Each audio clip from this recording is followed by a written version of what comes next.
In the middle of gunfire and chaos at Bondi Beach, one man ran toward the shooter, not away. During the deadly shooting at Australia's Bondi Beach, 43-year-old fruit shop owner Ahmed al-Ahmed did something extraordinary.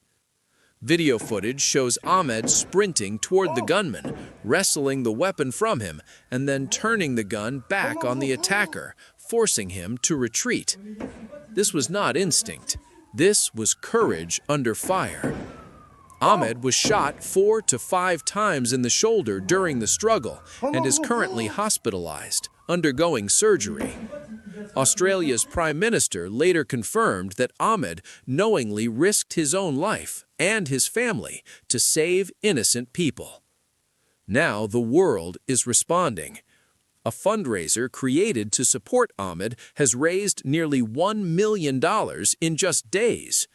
The largest single donation, $99,999, came from U.S. billionaire William Ackman, who publicly praised Ahmed as a brave hero for saving lives. New South Wales Premier Chris Minns personally visited Ahmed in hospital, calling his actions nothing short of heroic. But to understand why Ahmed's actions mattered so much, we need to go back to what happened that night. Bondi Beach, one of the most iconic and crowded public places in Australia, was hosting a Hanukkah celebration. Families were gathered, children were present, music, lights, and celebration filled the air. Then, suddenly, gunfire. Witnesses say panic spread instantly. People screamed. Parents grabbed children. Crowds scattered across open sand with nowhere to hide. Police later confirmed that this was a targeted attack, officially classified as an act of terror motivated by anti-Semitism. Emergency services rushed to the scene within minutes. Helicopters hovered overhead. Ambulances lined the streets. Bondi Beach was placed under immediate lockdown. As the situation unfolded, the human cost became devastatingly clear. According to BBC reporting, 15 people were killed in the attack. Among them was Matilda. Matilda's aunt, Lena, later spoke about her niece, a child she described as joyful, friendly, and full of life. She said Matilda loved school, had many friends, and was known for always giving hugs. After the shooting, Matilda was rushed to Sydney Children's Hospital at Randwick.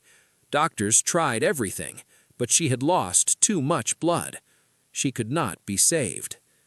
Matilda's younger sister was also present when her sister was injured.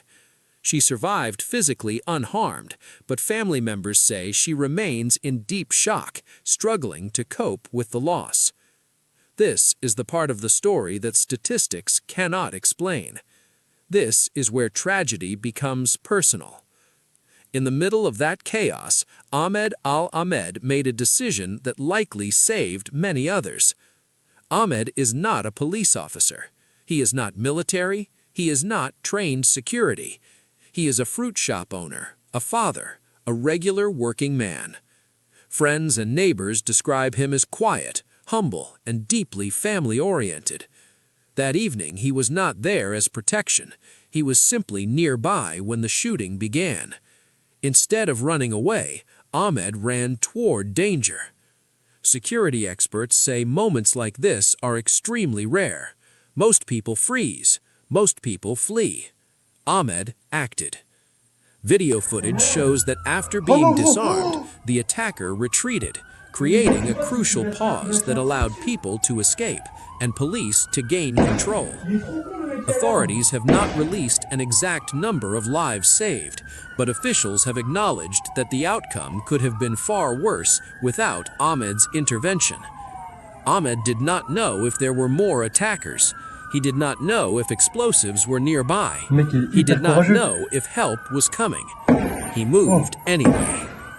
As Ahmed lay injured, another story was unfolding around the world.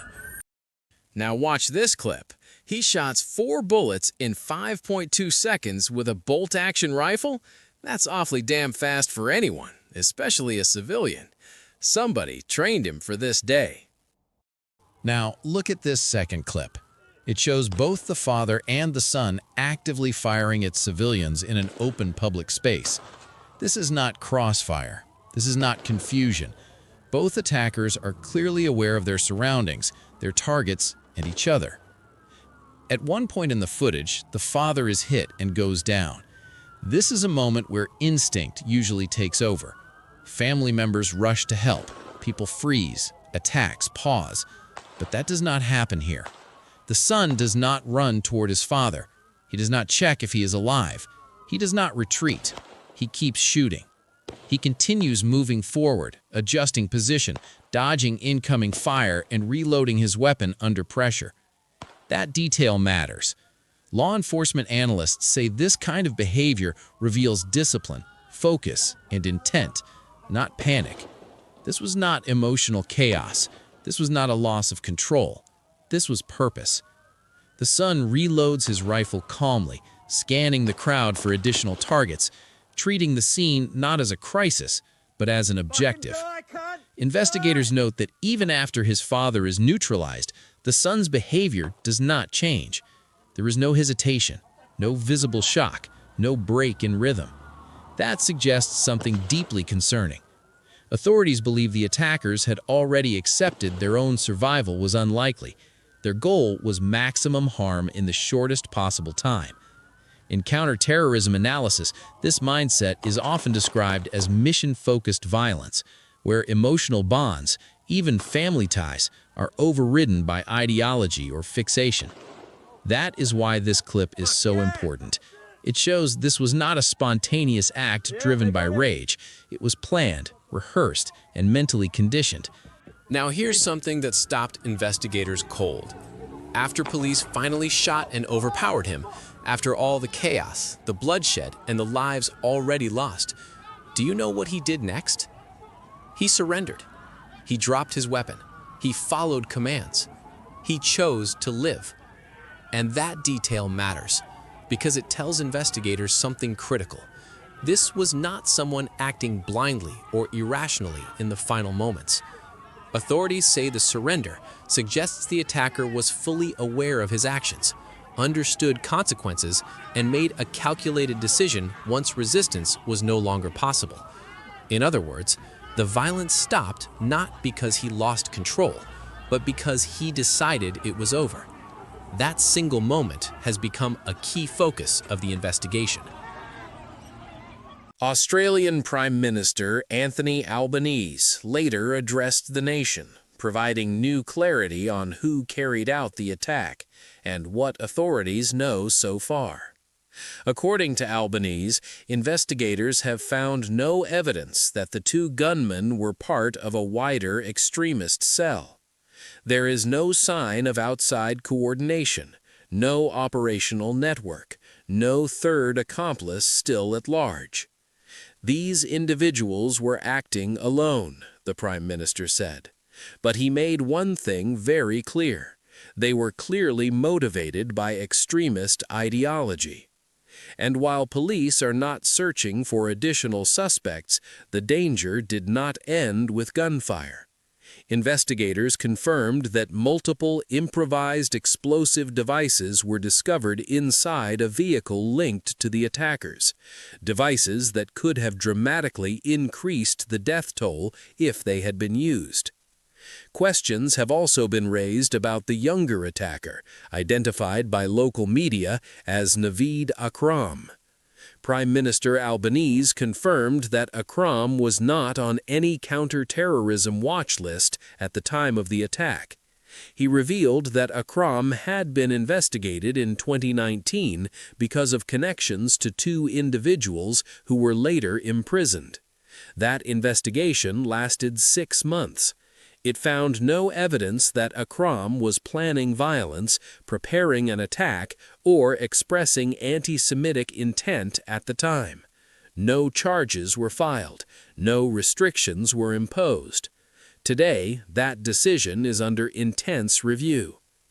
New South Wales Premier Chris Minns also spoke, placing the attack within a broader and deeply troubling context.